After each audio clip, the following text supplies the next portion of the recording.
ब्राह्मण का स्वप्न the Brahmin's dream Akbar Birbal story in Hindi share कर रहे हैं। ये कहानी एक गरीब ब्राह्मण की है। एक रात वो एक सपना देखता है जिसमें वह अपने एक मित्र से 100 रुपए उधार लेता है। इस सपने के बारे में जब उसके उस मित्र को पता चलता है तो वह उसे रुपए लौटने के लिए परेशान करने लगता है। दोनों का विवाद बादशाह अकबर के पास पहुंचता है और वे इसका निपटरा करने की जिम्मेदारी बीरबल के कंधों पर डाल देते हैं। बीरबल कैसे ब्राह्मण को न्याय दिलवाता है, यही इस कहानी में बताया गया है। पढ़िए पूरी कहानी। ब्राह्मण का सपना अकबर बीरबल की कहानी। The Brahmin's dream Akbar Birbal story.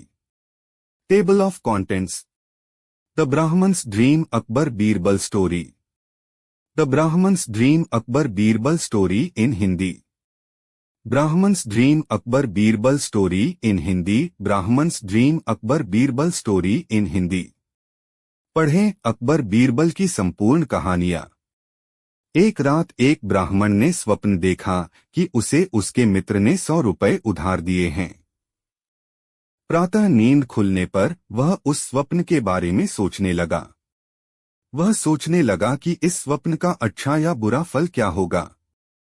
बाद में उसने अपने मित्रों और करीबियों को स्वप्न के बारे में बताया। धीरे धीरे यह खबर फैल गई। जब इस संबंध में उस मित्र को ज्ञात हुआ जिससे ब्राह्मण को स्वप्न में रुपए मिले थे तो उसके मन में लालच उत्पन्न हो गया। उसने सोचा कि किसी तरह ब्राह्मण से रुपए ऐंठना चाहिए। वह फौरन ब्राह्मण के पास पहुंचा और उससे वह 100 रुपए मांगने लगा जो उसने उसे स्वप्न में दिए थे।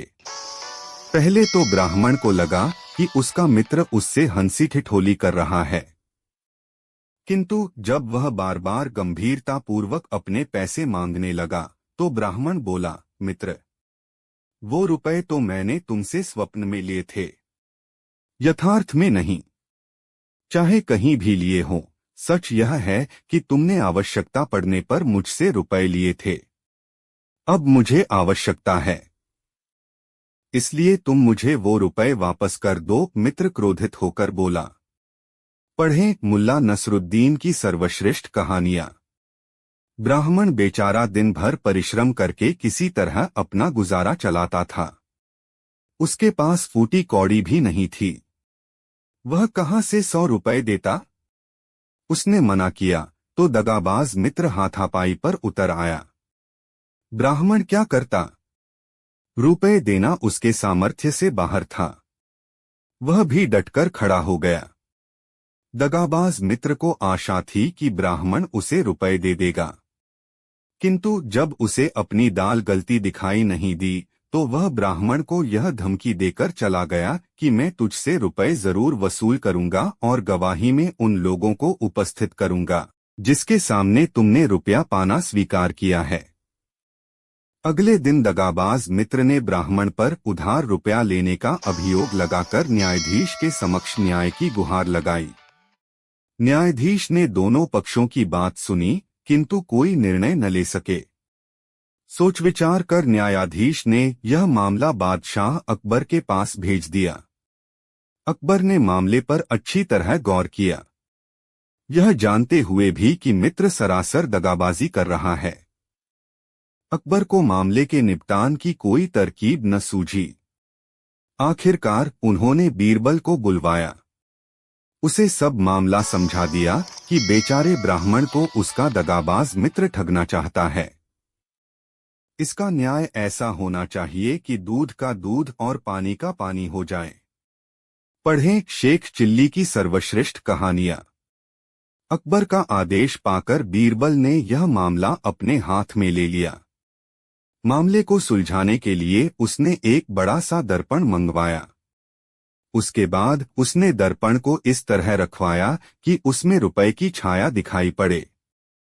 अब दगाबाज मित्र को रुपए की छाया दिखने लगी तो बीरबल बोला, जाओ उस दर्पण में से रुपए ले लो। दगाबाज मित्र अचंभा जाहिर करते हुए बोला, वह मैं कैसे ले सकता है? वह तो रुपए की परछाई है। बीरबल बोले, ब्राह्मण ने भी तो स्वप्न में तुमसे रुपया पाया था, वह भी तो परछाई ही थी, फिर तुम असली रुपया क्यों चाहते हो? दगाबाज मित्र की गर्दन झुक गई। उसे कोई जवाब देते न बना। लाचार होकर वह खाली हाथ ही वहां से जाने लगा तो बीरबल बोला, तुमने आज ब्राह्मण को व्यर्थ में परेशान किया है, उसके काम में रुकावट डाली है। आठ बिना सजा पाए तुम यहां से नहीं जा सकते। तुम्हें जुर्माने में 100 रुपए ब्राह्मण को देने पड़ेंगे। दगाबाज मित्र को मजबूरन 100 रुपए गरीब ब्राह्मण को हर जाने के रूप में देने पड़े। इस तरह उसे अपनी करनी का फल भोगना पड़ा। ब्राह्मण हंसी खुशी अपने घर वापस आ गया। दोस्तों, आशा है आपको